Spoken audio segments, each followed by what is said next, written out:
In today's video, I'm going to teach you how to publish Shopify website. If you've been building your store behind the scenes and you're ready to let customers in, this walkthrough will show you exactly how to make your site public by turning off the storefront password.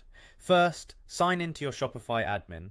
This is your store's control center, the place where you manage products, orders, themes, and settings.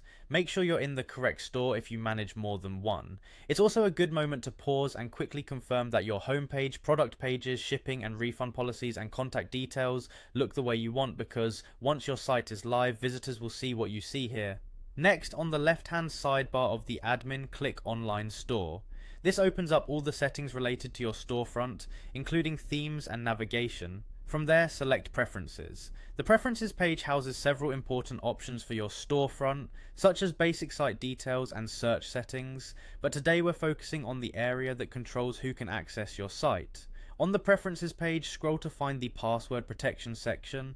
By default, new Shopify stores are protected with a password, so only people with that password can view the site.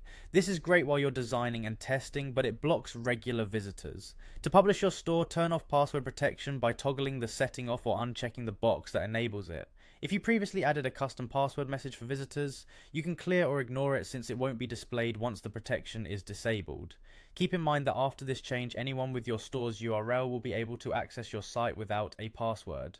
After adjusting the setting, click Save. You'll typically see a confirmation banner indicating your changes were saved. Saving is essential. If you navigate away without doing so, the password might remain active and your site will still be locked. With that saved, your Shopify store is now active and publicly accessible. From this point on, customers can browse your products, add items to their cart, and explore your content without encountering a password screen. As a best practice, keep an eye on your storefront in real time and monitor key pages after publishing to ensure images load correctly, links work, and everything feels smooth. And remember, you can always return to the same preferences section if you ever need to temporarily re-enable the password while making updates. That's all it takes to publish your Shopify website. Simple, quick, and effective.